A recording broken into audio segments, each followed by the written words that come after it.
Buongiorno ai radioascoltatori e ai telespettatori, ben ritrovati. Buongiorno Taranto di oggi, lunedì 13 luglio. Partiamo come sempre con la nostra trasmissione del mattino, nel corso della quale parleremo di diversi argomenti, tra cui l'entrata in vigore delle nuove norme per quel che riguarda gli autovelox. Ma torneremo anche a parlare della levata di scudi da parte di alcune associazioni di categoria del territorio in difesa dei negozi di vicinato. Intanto vi daremo anche qualche anticipazione su un docufilm che è firmato dal collega Peppe Carucci e che verrà presentato proprio nei prossimi giorni. Tutto questo però subito dopo il primo appuntamento di questa trasmissione con l'oroscopo di Maia, tra poco. L'oroscopo di Maia. Buon lunedì a tutte e a tutti da Maia e dalle stelle, che ci danno qualche consiglio per iniziare al meglio la nuova settimana. Ariete, affrontate con più razionalità le scelte quotidiane. Non tutto va fatto di corsa. Oggi contano metodo e costanza. Consiglio per la giornata: un piccolo cambiamento di routine può fare una grande differenza. Toro, la concretezza vi aiuta a trasformare l'ispirazione in azione. Buon momento per fare ordine nei pensieri e nel portafoglio. Date valore al vostro tempo, usatelo per voi, non solo per gli altri. Gemelli, le stelle vi mettono davanti a piccole responsabilità che non potete più rimandare. Servirà pazienza, ma ne uscirete rafforzati. Attenzione ai dettagli nei contratti o nelle comunicazioni formali. Cancro, un cielo molto pratico, proprio come voi. Oggi potete vedere con chiarezza cosa vale la pena tenere e cosa no. Ottimo giorno per mettere mano al bilancio o riorganizzare un progetto. Leone, sarete precisi, lucidi e motivati oggi. Siete in piena fase di costruzione. Ascoltate voi prima degli altri. Se avete qualcosa da dire, fatelo oggi. Avrà peso e ascolto. Vergine, è tempo di consolidare e strutturare. Giornata ideale per avviare nuovi ritmi quotidiani. Fate un passo per volta, ma fatelo con convinzione. Bilancia, dopo le scintille dei giorni scorsi si torna a terra. Serve concretezza per non disperdere energia. Non dite sì a tutto. Scegliete con cura a cosa dedicare tempo ed energia. Scorpione, una giornata utile per chiudere qualcosa lasciato in sospeso. Agite con equilibrio e attenzione. Ottimo giorno per fare pulizia mentale, fisica o emotiva. Sagittario, giornata utile per rimettere a posto cose e pensieri. Sfruttate il tempo libero per una passeggiata o qualcosa che calmi la mente. Capricorno, la vostra mente è concentrata e brillante. Giornata utile per decisioni importanti da prendere nel lavoro o per i soldi o anche le relazioni. Fidatevi del vostro istinto, ma verificate tutto 2 volte, per sicurezza. Acquario, la relazione con il partner sarà piuttosto complicata. In alcuni momenti non riuscirete a mettervi nei suoi panni. Questo vi ferirà, facendovi sorgere anche qualche domanda. Pesci, avete una carriera professionale da portare avanti. Sarete oggi determinati a fare del vostro meglio, anche a costo di sacrificare parte del vostro tempo libero. Attenzione però a non sottrarlo a chi vi vuole bene e ha bisogno di voi. Oggi vi saluto con le parole di Vittorino Andreoli. La sensazione di felicità si consuma. Finito lo stimolo, la reazione di felicità scompare. Invece noi abbiamo bisogno della gioia, che ha la caratteristica del noi, perché per essere gioioso io devo guardare anche all'altro. Ciao a tutti e a tutti. A domani con l'oroscopo di Maia. Dunque un primo sguardo alle notizie, una panoramica sulle prime pagine dei quotidiani. Partiamo dalla Gazzetta del Mezzogiorno. Quel treno uccise 23 persone, Mattarella inimmaginabile, l'omaggio del capo dello Stato a 10 anni della strage sulla Andria Corato. E poi sempre in prima pagina le cronache, siamo a Marina di Lizzano, impedirono ai bagnini di salvare un uomo in 4, rischiano il processo. A Marina di Lizzano il 55enne ha negato.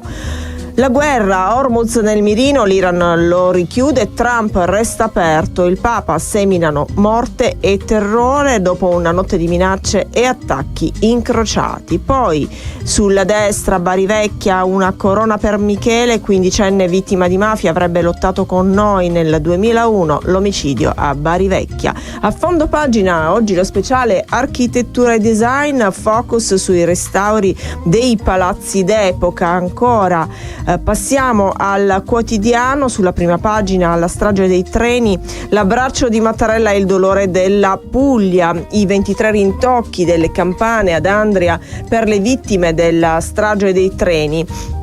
E le parole del capo dello Stato, Sergio Mattarella, per alleviare il dolore dei parenti di chi ha perso un figlio, una sorella, un padre, una madre nello scontro del 12 luglio del 2016 sulla linea ferroviaria tra Corato e Andria. Ieri il decennale di quella tragedia ferroviaria che ha travolto e scosso la Puglia e l'Italia intera. Sono qui per esprimere solidarietà e vicinanza, queste le parole del presidente Mattarella, e poi quelle del presidente della Regione Puglia Antonio De Caro su quei binari, il prezzo alto pagato dal sud rispetto al nord.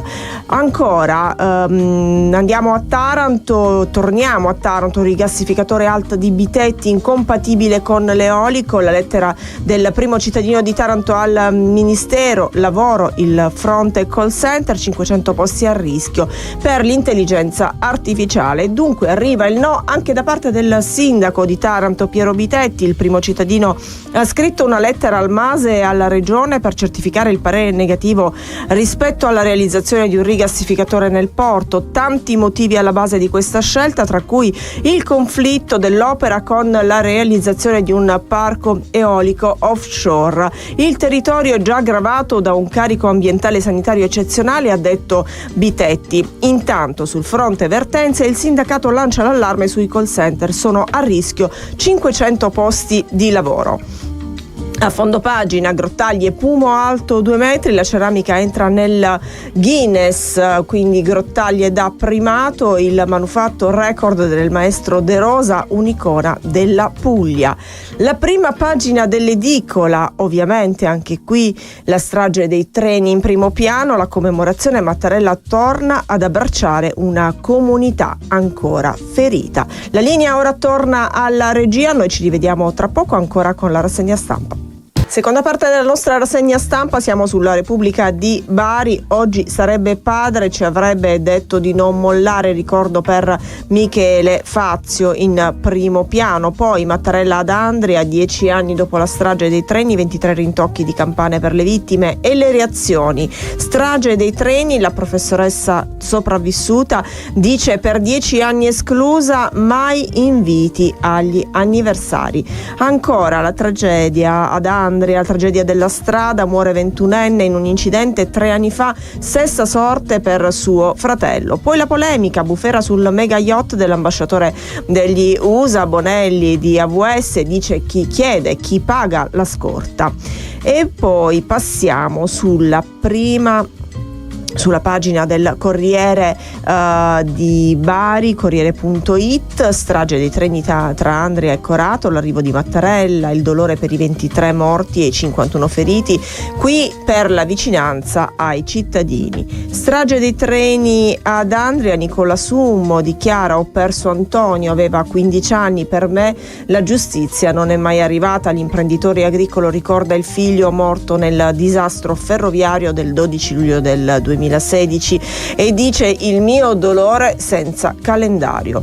A Bari una corona di fiori per ricordare Michele Fazio, il 15enne ucciso dalla mafia nella città vecchia. E poi ancora a Taranto, in provincia di Taranto, per il meteo, Martina Franca, violenta grandinata, chicchi come uova. Prima un temporale sulla Valle d'Itria, poi la grandinata nella zona di San Paolo, a pochi chilometri dalla città ducale. ancora la linea alla regia, tra poco. E dunque partiamo con il primo videocollegamento di oggi, perché con la pubblicazione del decreto in Gazzetta sono entrate in vigore le nuove norme sugli autovelox, norme ovviamente che regolamentano, danno un'unica indicazione su tutto il territorio nazionale. Parliamo della disciplina delle caratteristiche, dei requisiti, delle procedure di omologazione, taratura, verifica della funzionalità di dispositivi e dei sistemi per l'accertamento delle violazioni dei limiti massimi di velocità. Ne parliamo e chiediamo maggiori dettagli a Vanni Caragnano del Comitato Strade Sicure. Buongiorno. Buongiorno a voi tutti. Cosa cambia di fatto con queste nuove norme? Beh, in effetti parlerei anche un po' di rivoluzione in tutto quello che è l'ambito dei controlli elettronici della velocità sulle nostre strade, perché sono circa 30 anni che si aspettava un decreto che puntualizzasse la funzionalità con l'omologazione. Noi purtroppo non riusciamo a sentire bene, non abbiamo un buon ritorno audio. Magari proviamo a ricollegarci, proviamo a rifare il videocollegamento. Proviamo un attimo. Provi. Prego. No, allora noi intanto andiamo avanti, cerchiamo di recuperare questo videocollegamento. Diceva giustamente Vanni Caragnano, si parla di una... abbiamo Vanni Caragnano in collegamento telefonico, eccoci. Caragnano, mi sente? No, non riesco. Sentiamo? Eccoci, siamo. Dicevamo, si Ok. tratta di una rivoluzione perché si attendevano queste nuove norme da circa 30 anni, forse anche di più.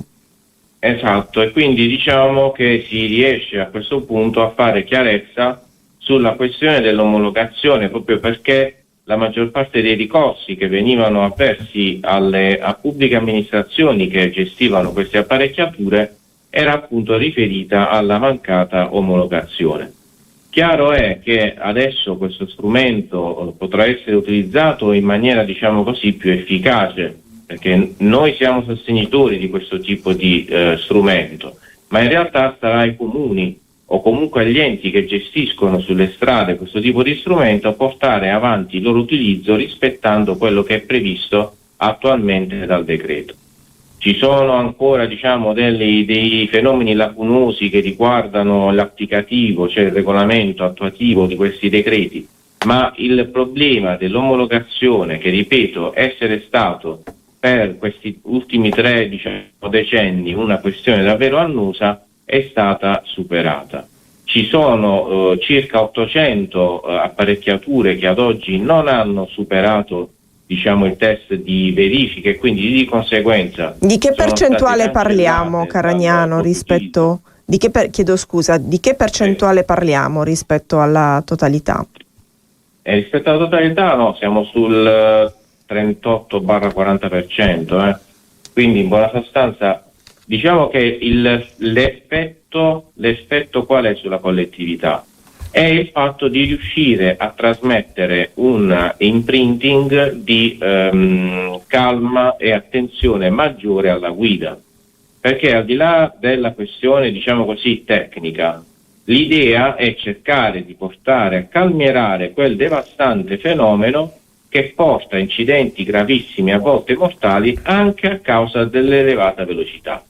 Diciamo, la nostra considerazione più importante è legata a questa. Poi sulla questione del corretto posizionamento, il posizionamento errato, che magari diventa ingannevole, quindi magari ci sono delle contestazioni, restano comunque delle considerazioni relative.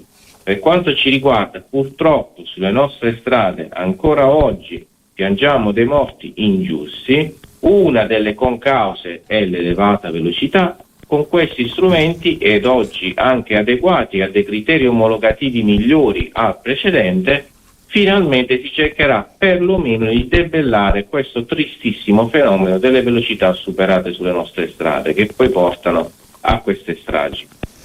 Grazie a Vanni Caragnano per aver spiegato e illustrato quelli che sono gli effetti appunto per i cittadini, quelli che speriamo possano essere gli effetti soprattutto sugli importanti ancora numeri degli incidenti sulle nostre strade. Grazie Vanni Caragnano, buona giornata. Grazie a voi. La linea torna alla regia, c'è la pubblicità. E questa canzone di Luca Carboni ci dà l'assist giusto per parlare del prossimo argomento. Ricordiamo che la provincia di Taranto ha ottenuto quest'anno 6 bandiere blu 2026, Manduria, Maruggio, Leporano, Pulsano, Castellaneta e Ginosa. Parliamo però in questo caso della bandiera verde, Marina di Ginosa, che ha ottenuto per l'11° anno la bandiera verde, che continua appunto a sventolare su Marina di Ginosa. Cosa significa? Significa che è tra le spiagge italiane maggiormente indicate e consigliate per chi va in vacanza con la famiglia, con i bambini, e rientra così la spiaggia di Marina di Ginosa nel circuito delle 164 località premiate nel 2026 in Italia e all'estero, sulla base delle indicazioni fornite da 3.238 pediatri. In Puglia i comuni sono 13, quelli insigniti del titolo, e oltre a Marina di Ginosa c'è Marina di Lizzano, ma ce ne parla nel dettaglio Federica Pompamea nel prossimo servizio. La bandiera verde sventola ancora su Marina di Ginosa. Per l'11° anno consecutivo dal 2015 la località si conferma tra le spiagge italiane più consigliate dai pediatri per le vacanze delle famiglie e per i bambini. Nel 2026 sono 164 le mete premiate in totale, 153 italiane e 11 straniere, selezionate da circa 3.200 medici. In Puglia i titoli sono 13, ma Marina di Ginosa e Marina di Lizzano sono le uniche a rappresentare la provincia di Taranto. Il riconoscimento non prevede autocandidature, sono infatti i pediatri a scegliere le spiagge in base a requisiti precisi: sabbia, fondali bassi e puliti, bagnini, ampi spazi e servizi commerciali vicini. Questo premio si unisce alla 28ª bandiera blu consecutiva, alla guida blu di Legambiente, alla bandiera lilla per l'accessibilità e alla rete Comuni Amici delle Tartarughe Marine. Il 2026, ha spiegato in una nota l'amministrazione comunale, segna una svolta storica con l'adozione del piano comunale delle coste per dare regole e sviluppo alla marina. Negli ultimi 2 anni abbiamo realizzato il nuovo lungomare e la passerella tra Pinete e centro urbano. Ora stiamo installando altri 1.000 metri di passerelle per facilitare l'accesso alle spiagge libere, pulite quotidianamente. L'obiettivo è quello di raggiungere una costa accessibile e accogliente per tutti. Bene, dopo questa bella notizia io restituisco la linea al nostro Gisberto Nicoletti, ancora tanta musica, poi il GR nazionale. Torniamo a parlare dei giochi del Mediterraneo, questa volta però non parliamo di impianti sportivi, parliamo di musica, parliamo della colonna sonora dei giochi del Mediterraneo che sarà firmata dalla nostra Mietta, dall'orchestra giovanile della Magna Grecia città di Taranto, che saranno appunto protagonisti. Sentiamone di più nel servizio. La colonna sonora dei Giochi del Mediterraneo si tinge dei colori rosso-blu. Saranno infatti la tarantina Mietta e l'orchestra giovanile della Magna Grecia città di Taranto i protagonisti del leitmotiv musicale della manifestazione. Il videoclip ufficiale del brano sarà presentato martedì 14 luglio alle ore 18 nell'area hospitality dello stadio, e a presenziare saranno proprio Mietta e il direttore dell'orchestra Piero Romano. A volere un brano che accompagnasse i giochi è stato il presidente del comitato organizzatore Massimo Ferrarese. Il brano è stato composto da Roberto Molinelli su testi di Melissa Mastro Lorenzi. Intanto prosegue la posa del manto erboso al nuovissimo Iacovone. Il cronoprogramma prevedeva l'avvio di queste operazioni entro il 15 luglio e il collaudo dell'impianto entro la fine del mese. L'auspicio del commissario Ferrarese è che, nonostante i 60 giorni persi a causa della pioggia e delle alte temperature, si possa riuscire a rispettare i tempi, in modo da avere lo Iacovone prontissimo per accogliere la cerimonia di apertura dei giochi la sera del 21 agosto.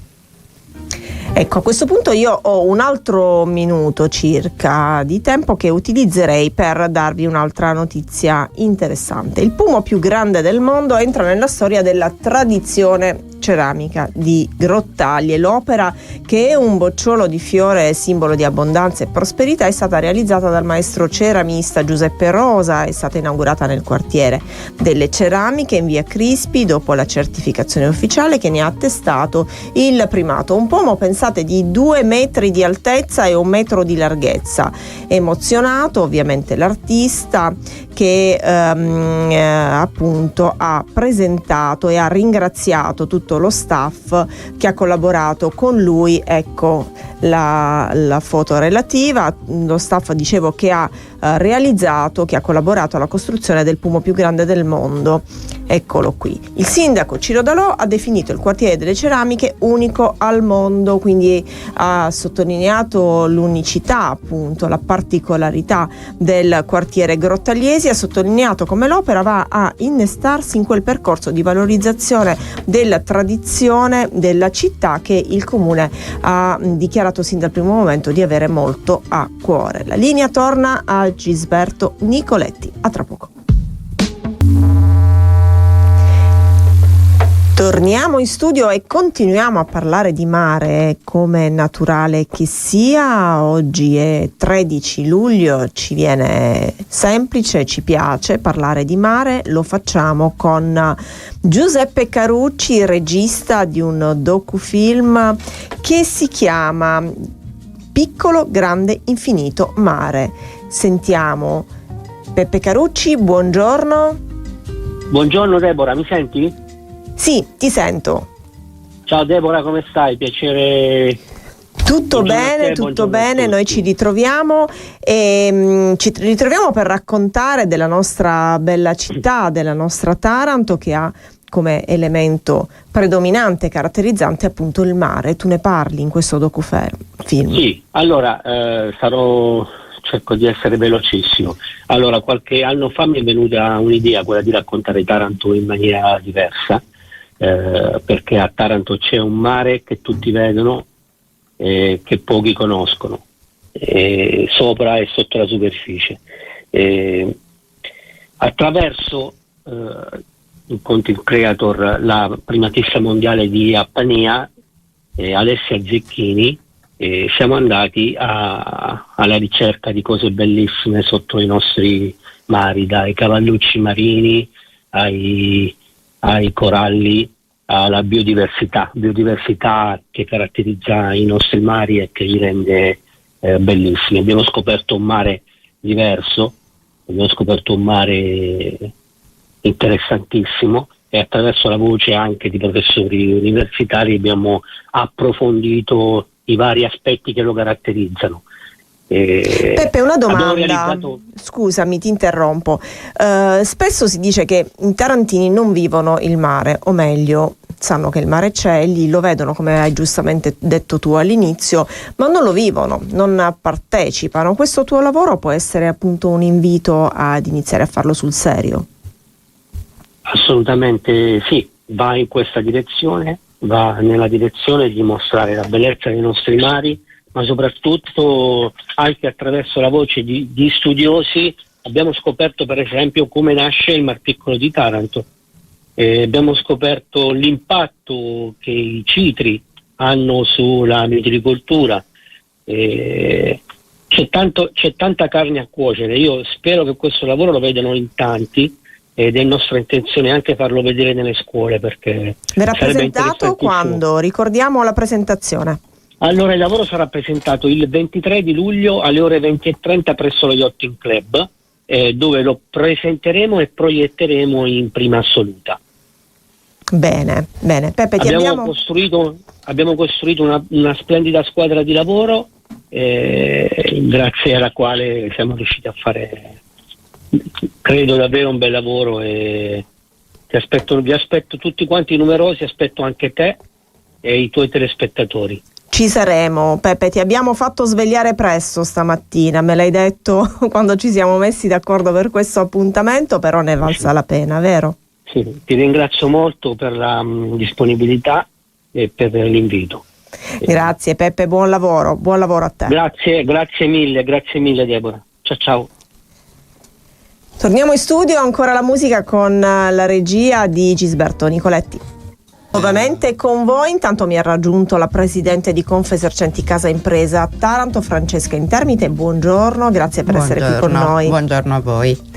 E dunque partiamo da questo progetto del Comune di Taranto che porta gli anziani, non li porta al mare, non li porta in altri luoghi a contatto con la natura, li porta al centro commerciale. È un'iniziativa che noi riteniamo inammissibile, inaccettabile ed inconcepibile, aggiungerei. In un momento in cui la città si sta assolutamente svuotando, promuovere l'andata presso un centro commerciale è mascherata da welfare, un'iniziativa che invece promuove il centro commerciale. È un'iniziativa assolutamente inconcepibile perché al contrario di altre città, prendo Bari, in cui si promuove il centro storico, i negozi di vicinato, qui invece si tende a far andare con la scusa di farli ristorare i nostri anziani in un posto dove naturalmente non gli si offre una colazione, una cena, ma li si invita a respirare aria fresca, magari anche spendendo. E allora perché non promuovere un'attività come quella appunto di Bari, dove le attività di vicinato sono state coinvolte nel progetto che si chiama Amici del Fresco, in cui si ospitano all'interno delle proprie attività commerciali i nostri anziani, qui gli over 70, a Bari gli over 65, offrendo loro un minimo di accoglienza che può essere una bevanda fresca a partire dall'acqua, ma anche un posto dove poter trascorrere del tempo socializzando. Purtroppo non siamo stati interpellati come associazioni di categoria, si è pensato bene invece di bypassare e di promuovere il centro commerciale. Siamo in antitesi con quella che è una tendenza a preservare quella che è una nostra prerogativa, cioè il negozio di vicinato. Ecco, il negozio di vicinato, scusami se ti interrompo, sì, Francesca, che rappresenta un punto di riferimento anche in termini di rapporto, di fiducia per il consumatore, per l'acquirente, insomma, e che rappresenta anche un punto di riferimento in termini di sicurezza, perché un negozio aperto in città, parliamo tanto di desertificazione commerciale, magari approfondiremo questo argomento nel prossimo spazio, ma desertificazione commerciale, quando va giù una saracinesca, significa che non ci sono luci accese, significa che c'è meno movimento, c'è meno vivacità, c'è meno sicurezza. Infatti le attività di vicinato rappresentano, ormai si sa, un presidio sociale di sicurezza e un presidio di vivibilità per il territorio, perché come dicevi le luci accese, la cura della zona nella quale l'attività vive è un punto di riferimento e rappresenta effettivamente per il territorio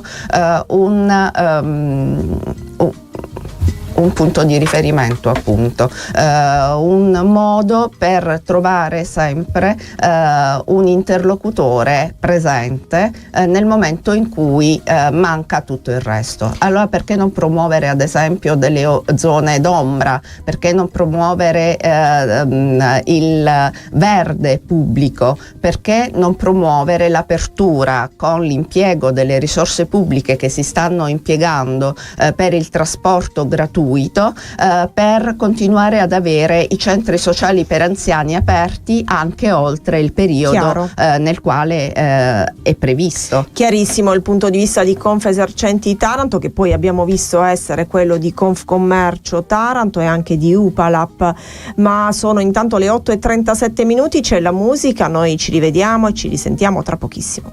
Le 8:40, ancora con voi, ancora con Buongiorno Taranto, qui con me Francesca Intermite, presidente di Confesercenti Casa Impresa Taranto. Nella prima parte, il primo spazio, abbiamo parlato dell'iniziativa del comune che porta gli anziani al centro commerciale, e in questo secondo spazio parliamo della desertificazione commerciale, che interessa delle vie che un tempo erano conosciute proprio per il commercio, perché li chiamavano anche dalla provincia di Taranto molti cittadini. Oggi hanno tantissime saracinesche giù, ma non parliamo soltanto della solita via Principe Amedeo, di via Mazzini, parliamo purtroppo anche proprio del Borgo Umbertino, delle vie centralissime del Borgo Umbertino. Parliamo di tante strade che un tempo erano un fiore all'occhiello per la città e che purtroppo stanno venendo interessate dal fenomeno della desertificazione commerciale, che è un fenomeno ormai estremamente diffuso, che preoccupa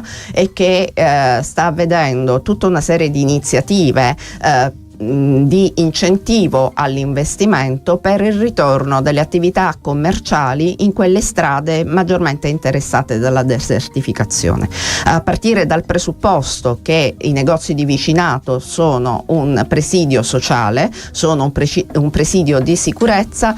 Tutta una serie di iniziative sono state poste in essere, a partire dagli strumenti che la Regione Puglia ha messo a disposizione dei comuni, che insieme alle due associazioni maggiormente rappresentative, e per Taranto ci sono Confesercenti e Confcommercio, destinano una parte delle risorse per studi sulla desertificazione commerciale. Effettivamente dunque il problema esiste, e Confesercenti a livello nazionale sta lanciando una importante campagna per la raccolta firme che nei prossimi giorni lanceremo anche a Taranto, con tutta una serie di attività per proporre una raccolta firme per una proposta di legge in Parlamento a tutela dei negozi di vicinato.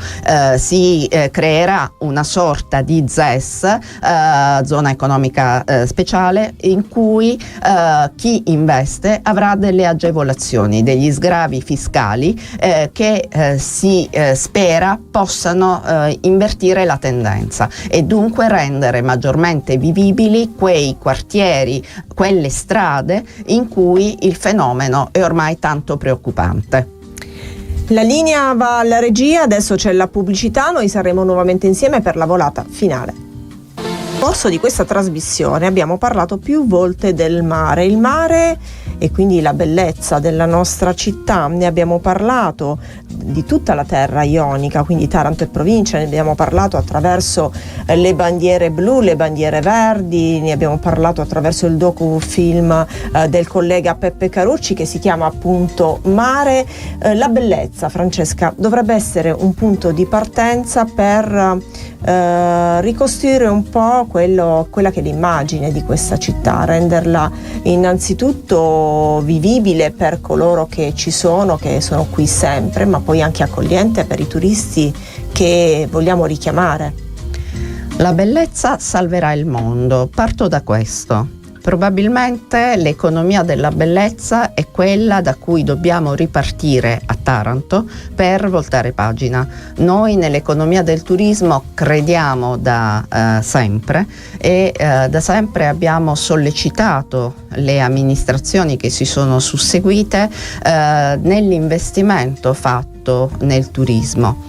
L'alternativa che il nostro territorio, con le sue 1000 bellezze, da quelle enogastronomiche a quelle paesaggistiche, a quelle culturali, a quelle archeologiche, offre, possono essere la chiave di volta, l'alternativa a un dopo grande industria o ad una contemporanea coesistenza fra la grande industria nelle condizioni, speriamo, migliori rispetto a quelle nelle quali ci troviamo oggi a vivere, con quello che è una vocazione che secondo me e secondo noi di Confesercenti il nostro territorio ha.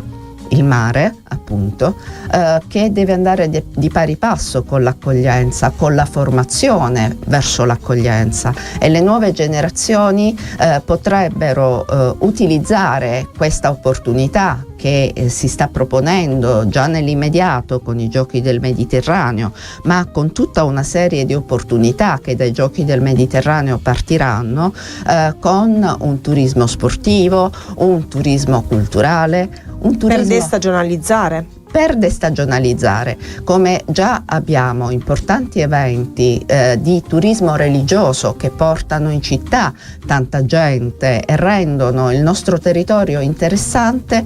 Potremmo fare lo sforzo di orientare la formazione dei giovani verso questo che è un punto importante per migliorare la qualità della vita del territorio, anche il lavoro dei nostri giovani, che non deve essere necessariamente improntato a un'economia industriale, ma può svoltare e andare verso l'economia del turismo.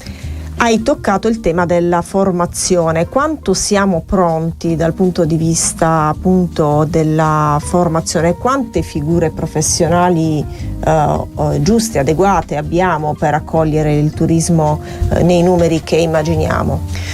Molto poche, ai noi. Abbiamo in diversi incontri in passato sollecitato anche a che può sembrare sciocco quello che dico, ma forse è uno dei tasselli. Già mettere una sede dell'istituto alberghiero a Taranto potrebbe essere un segnale di incentivo dedicato alla formazione delle giovani generazioni verso la crescita dell'accoglienza e del turismo. Credo che al momento ce ne siano sempre due, quindi quella presso l'ex batteria Cattaneo e quella di Martina Franca dovrebbero essere quelle. Crispiano, Leporano e Martina Franca, ma vorremmo una sede proprio a Taranto, come vorremmo economia del turismo a Taranto. Auspicheremmo che ci possano essere delle facoltà, degli indirizzi specifici per il turismo, per poter formare adeguate nuove generazioni alla managerialità nel settore del turismo, ma anche a tutta una serie di figure professionali che occorrono per preparare l'accoglienza per il futuro. Sì. Noi ci lasciamo con questo auspicio. Grazie a Francesca Intermite, presidente di Confesercenti Casa Impresa Taranto, per essere stata qui con noi e per aver affrontato diversi temi che sono di assoluta attualità per questo territorio. Grazie a te, Deborah, e grazie a Radio Cittadella. Buona giornata. Grazie come sempre ai radioascoltatori e ai telespettatori. A voi una buona giornata.